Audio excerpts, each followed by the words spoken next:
do you think that people that is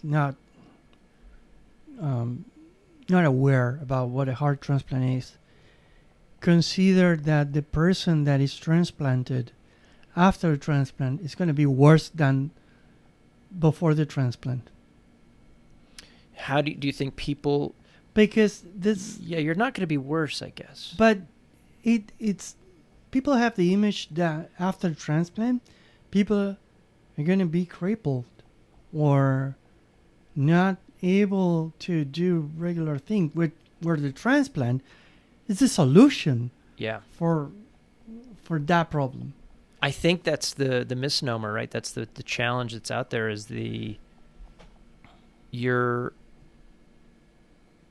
we've been told if somebody has a heart transplant, that's kind of, they're going to be a little more feeble. They're not going to be able to do more of the normal things. But now the science is at a point and the technology is at a point where, no, that's the opposite. People are able to go out, and this gives them their life back. This gives them everything Gives them back. the life, Yeah. no back.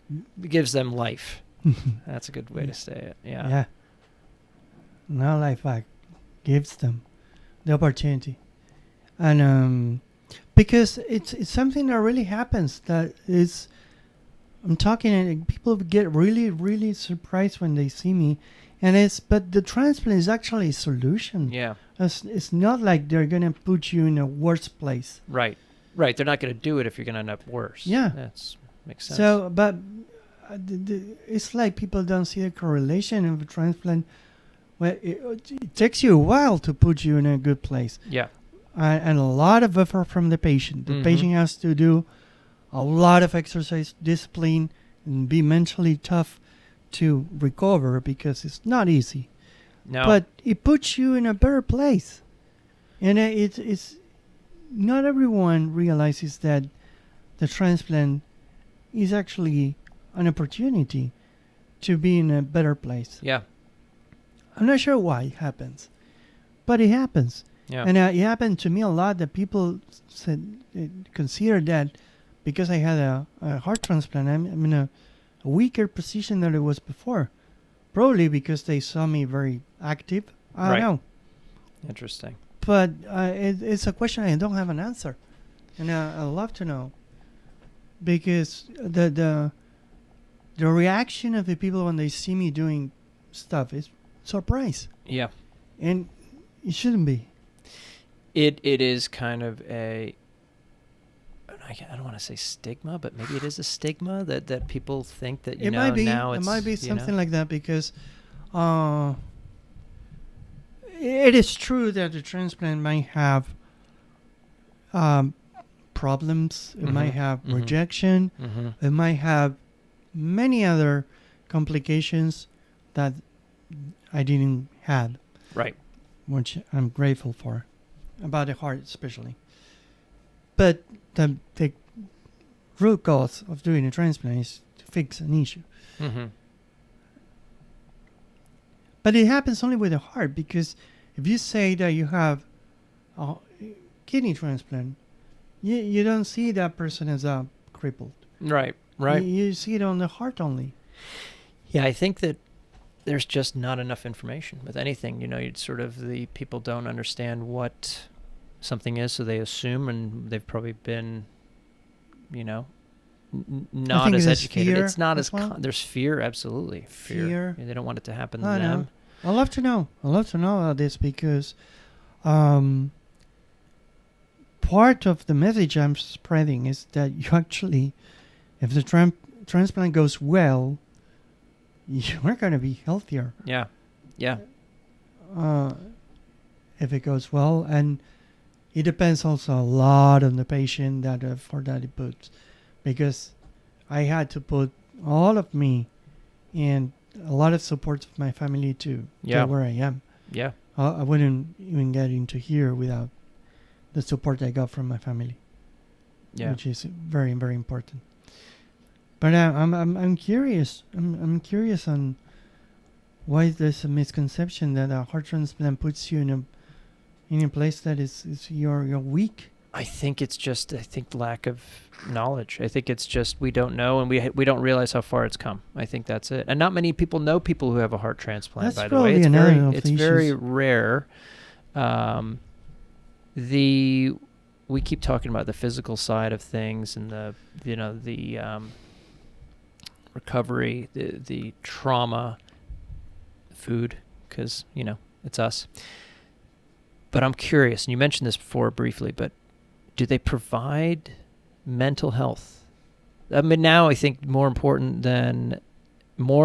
now than ever, mental health is such a topic, and people are very much starting to realize how important it is to be, on top of it and try to identify when you need help. It's always hard because you don't. But I feel like you just have such a great mindset of life in general. You enjoy it to the fullest. But you're going, again, we're looking at you going through this procedure and the doctor saying, "How are you?" And you're sort of saying, "Doesn't matter." What was did they provide sort of a mental, like a professional, to a psychiatrist, psychologist to come in and help you through these things? How do you kind of get your head around it? They do. Okay. The question is effective? It depends on... It depends on you, because it's like anything. If you have an addiction, per se, you can't quit until your mindset is that, right? The problem is that they don't have continuity. It's not great. It's not quite there yet. I don't think it's already built up. I don't think they don't know how to build it up, because I don't think that the patients give enough feedback to handle that. And this is my impression. I don't think that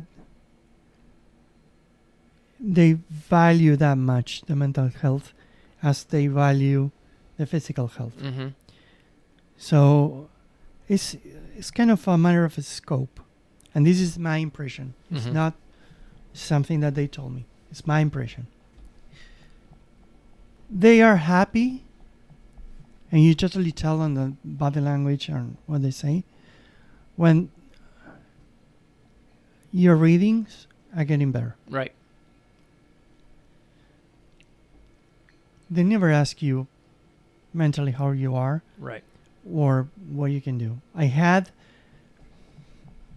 gotta tell you a story. Before the transplant, I had the opportunity to talk to a psychiatrist that Stanford gave me, that was a specialist on transplants, or she was dedicated on that topic. Very professional. I was talking before the transplant, and I had a few sessions. That was fine. I mentioned to her that I was going to transplant, and we agreed a meeting. She was going to meet me at the hospital because they were virtual in some point. Let's remember that I couldn't talk for the first 3 months, probably. Right. I was mute. Yeah. So she canceled the meeting because I couldn't talk. Right.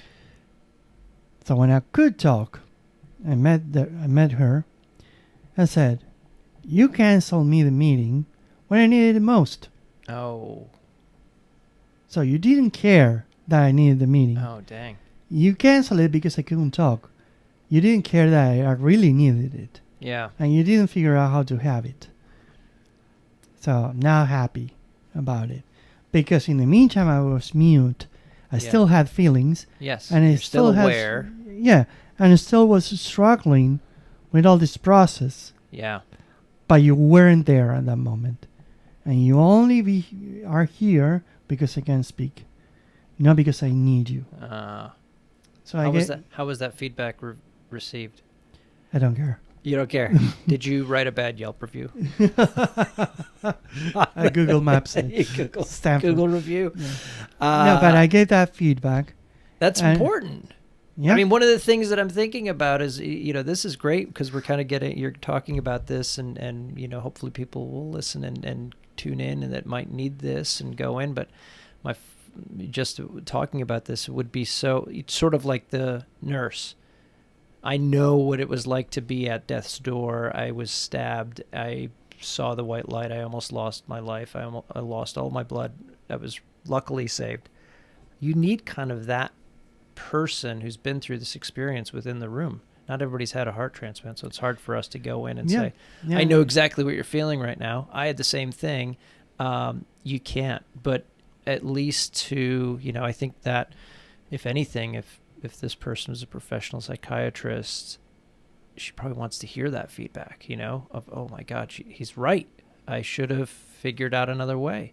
Everybody gets caught up in their day-to-day. I imagine doctors are the same. You have a schedule. You're busy. You have to do other things outside of work. But one thing is that you're caught day-to-day, but you're supposed that you have mental health for patients that go through a fucking transplant. Yeah, you should be there. Yeah.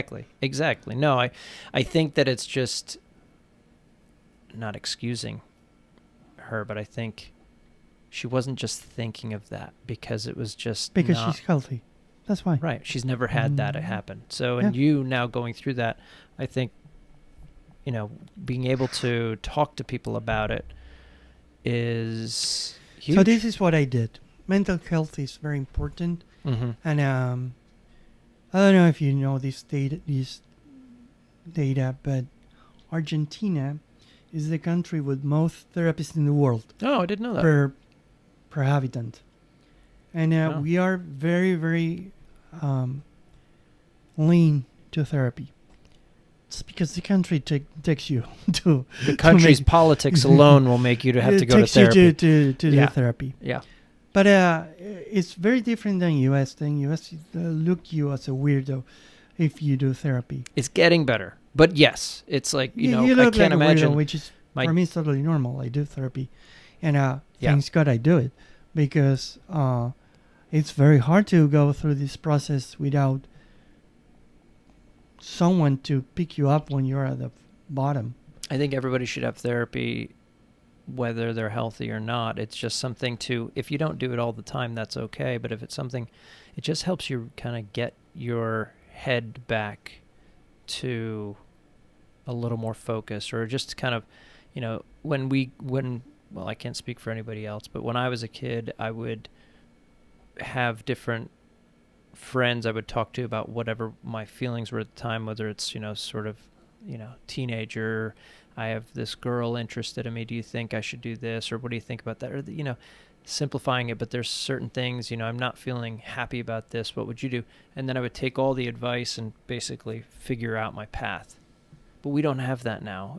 Can't go to other adults like us who have 2 kids or busy as all get out, and you can't ask, let me ask Diego, let me ask Glenn, let me ask, and then, combine that all together. Nobody has the time and nobody is, they're going to give you maybe their opinion. They might not have time to even do that. So I think it's really important to go in, and I'm glad that it's finally starting to be accepted more here, but we've got a lot of work to do. It's good that it's a buzzword and people are really mental health, but you have to do it, because my dad going into a therapist, that would never have happened. There's no way, because there's another place where a stigma is attached.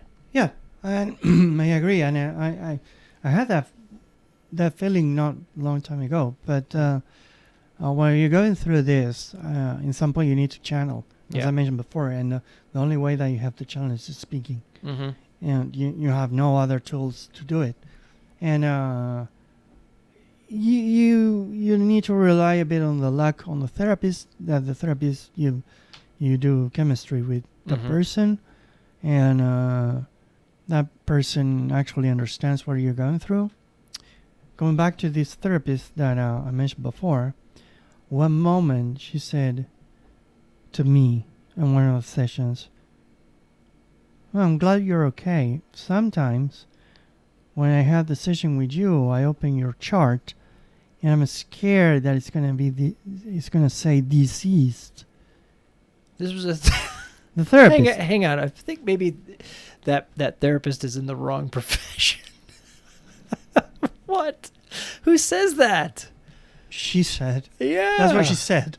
Goodness. Was she new at That's the job? what I've or- been told as a patient. Wow. So, that is It's a not unique enough. approach. It's not enough going through the process, Right. but also what you're being told. Yeah. Hey, I'm glad you're not dead.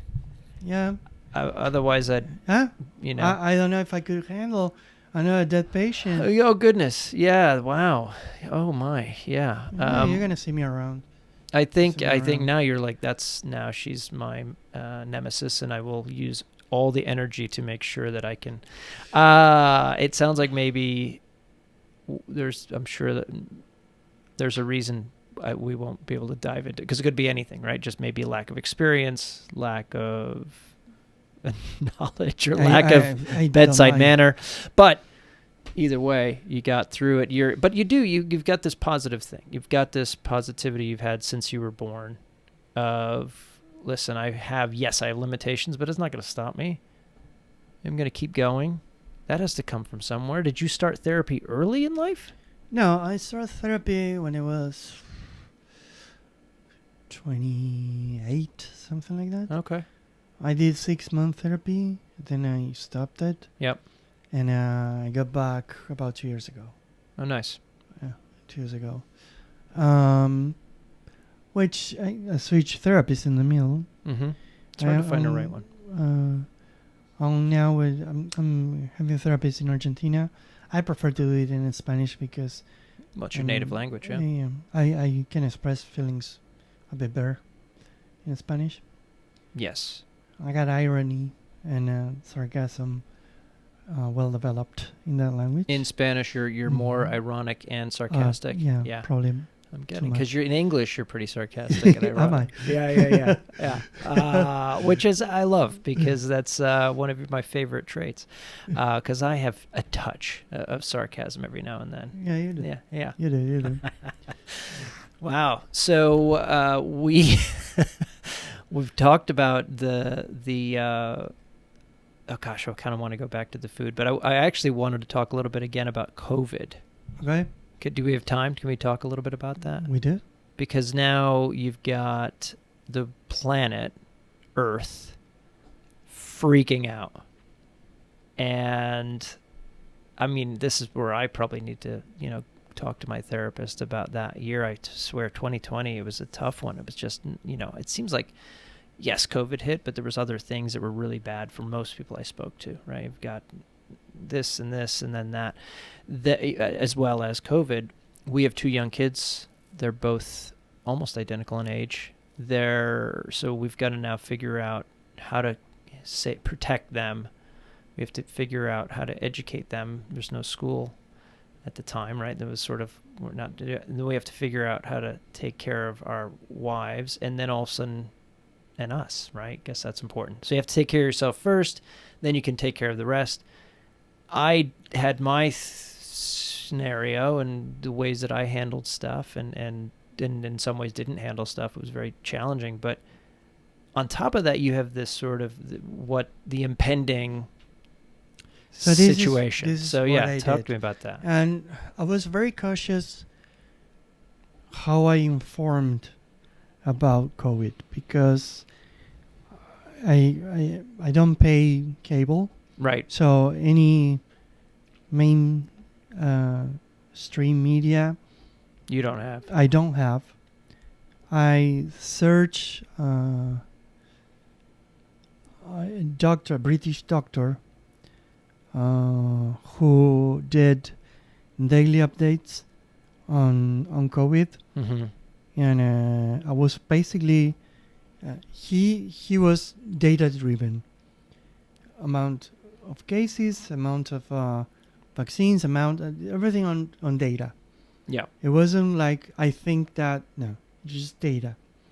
And he compared different cases in different locations where COVID was being treated differently. Yeah. So he got a massive amount of data, and he made conclusions upon the data that he gathered. Yeah. And for example, following that guy, can't remember the name of the guy, I'm sorry. But that's how on end of 2021 we went to Italy. It was still COVID was a thing, and we didn't care. But you went for real this time, unlike the dream. So No, I went for and you real, didn't yeah. and you didn't go to that location that you knew because you didn't know about it. Until No, but I didn't So- know that. but you so were at the high very beginning- risk. You were high risk, right? I was you, high risk. Yeah. But at the very beginning, I just didn't leave the house. Yeah. I was. You were in. Well, I remember we Valeria couldn't was- see Valeria or Connie because or the kids because of you were high risk. Valeria was doing the rents. Yeah. She was going to Costco or wherever. Yep.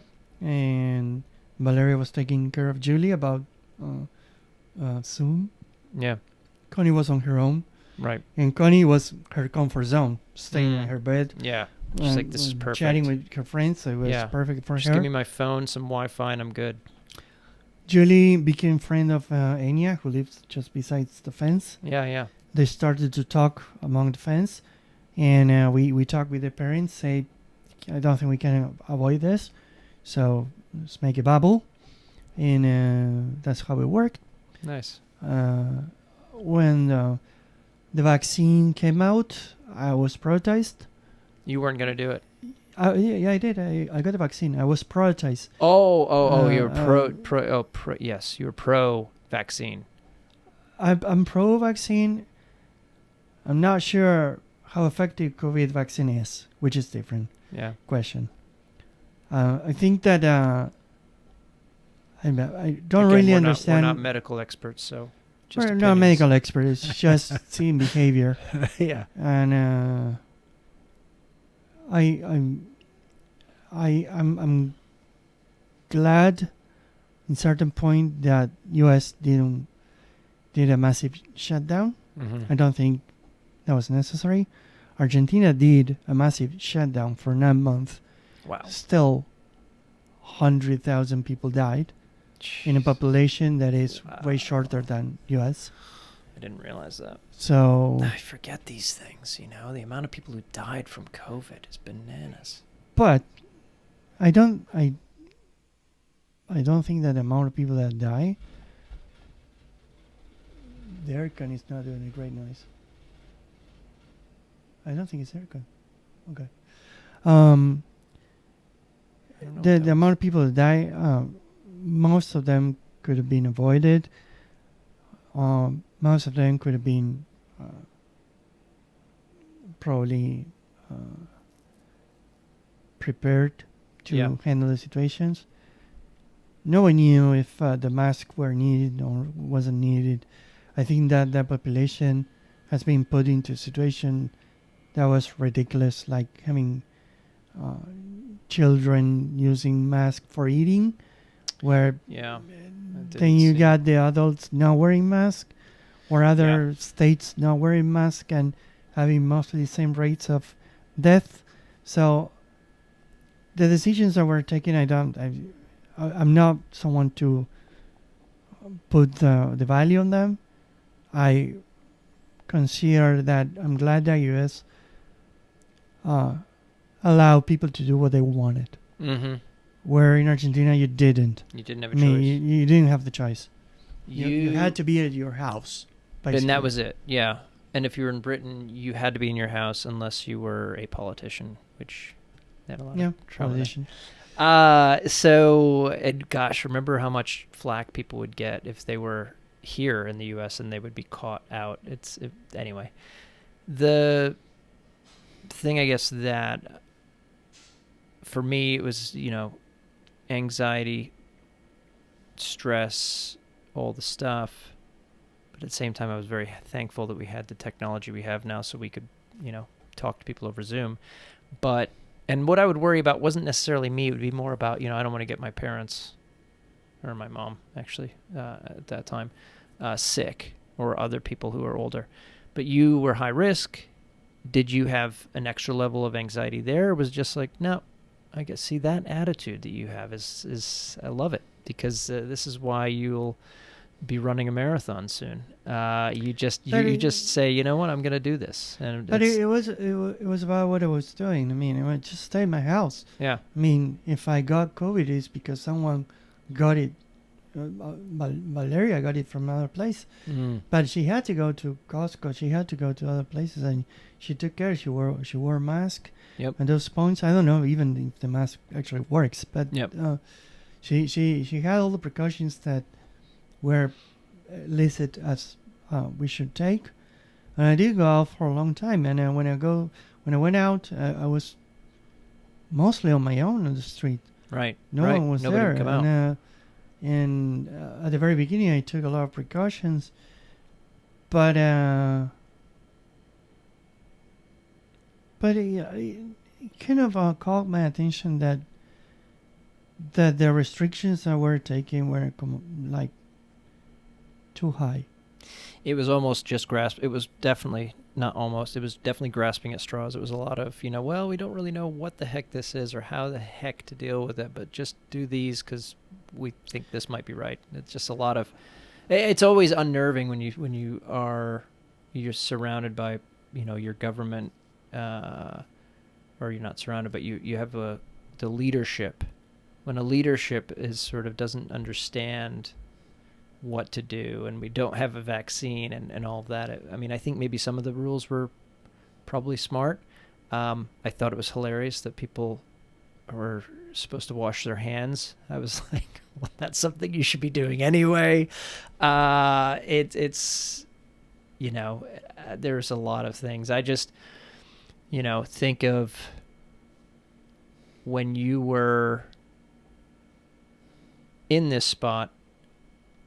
I thought if it were me, I have a health risk. I'm not going anywhere near anyone. My anxiety's through the roof, and I'm probably going to, again, be the emotional wreck. Whereas you are more of taking it a day at a time.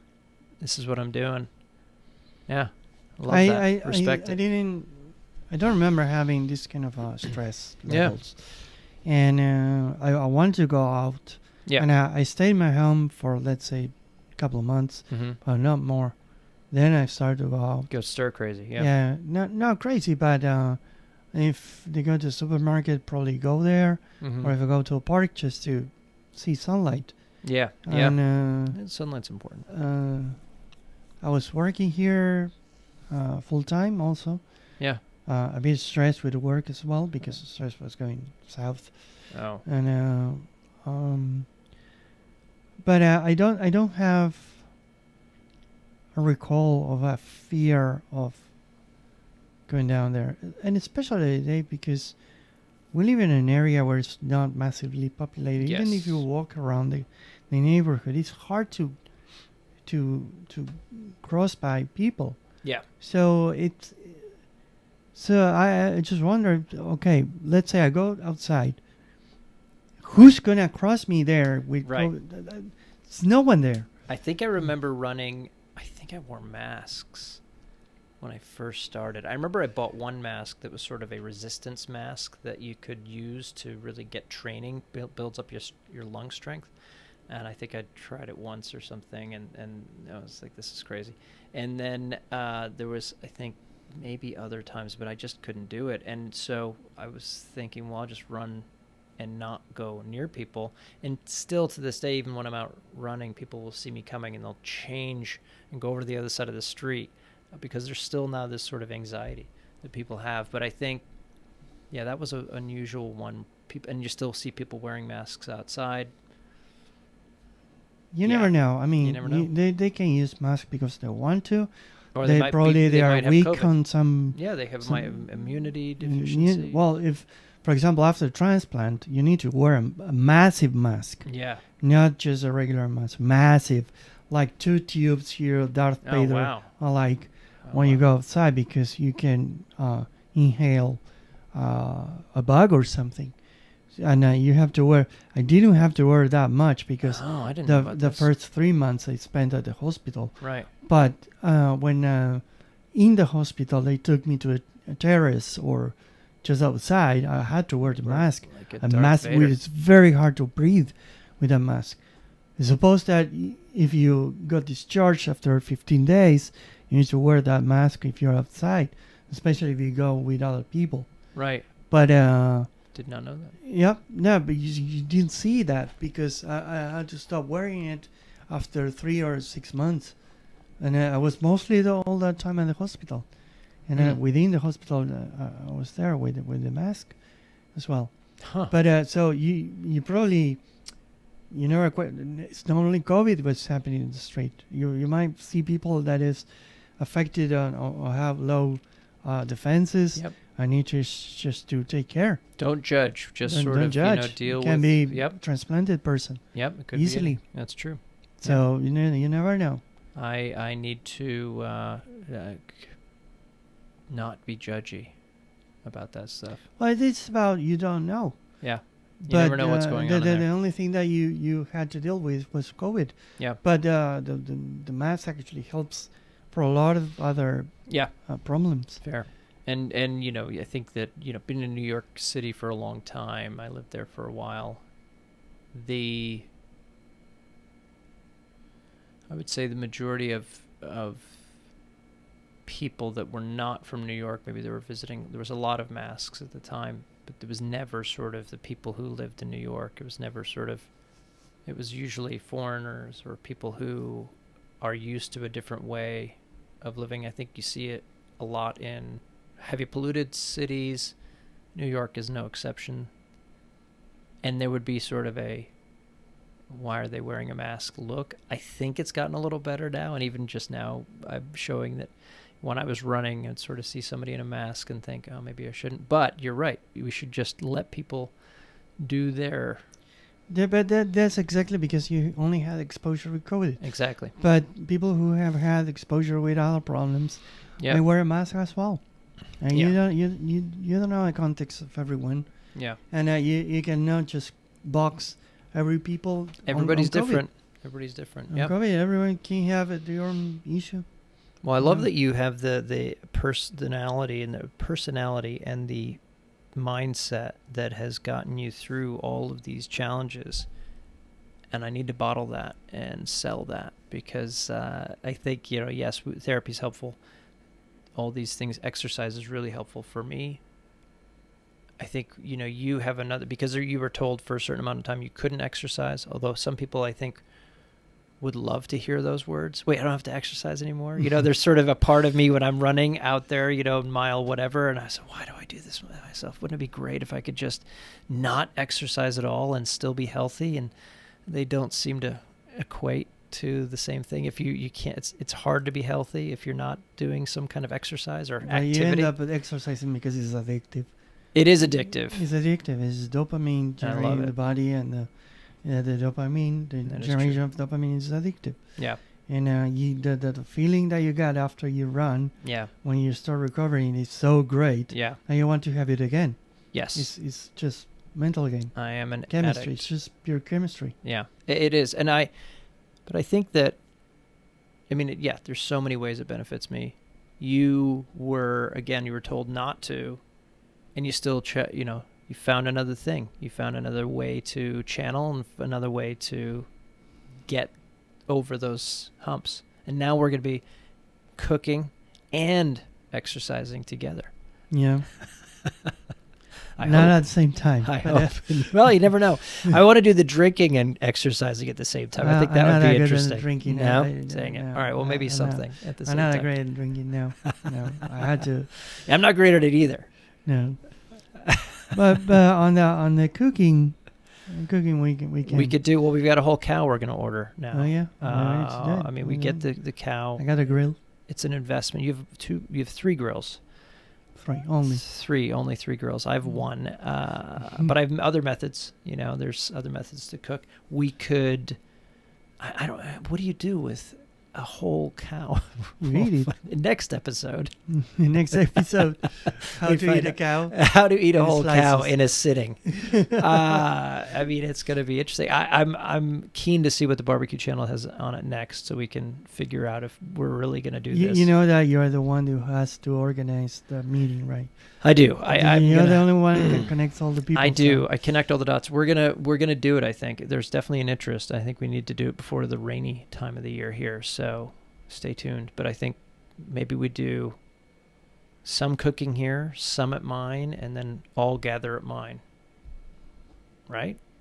No. Or we do some cooking at mine. Why are cooking you there, mixing and all together. 3 different places? There? Well, because okay. we don't have enough It's fine. grills, especially if we're doing a whole cow. Can't. But All right, we'll figure it not out. enough people. For a whole cow, you need 500 people. I never thought about that. That's a I didn't lot. think about the 300 pounds. actual eating.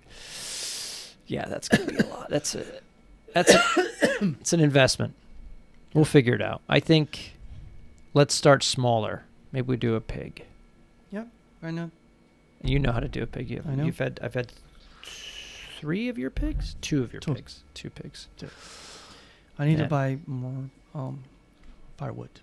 Yes. I need way more firewood. Well, to when you cook. get that, I'll help you out there to cook. No, I'll help you stack it if need be. It's a good exercise. Okay, Dave, let's close this episode. All right. Thank you very Cheers. much for watching. Bye. Bye-bye.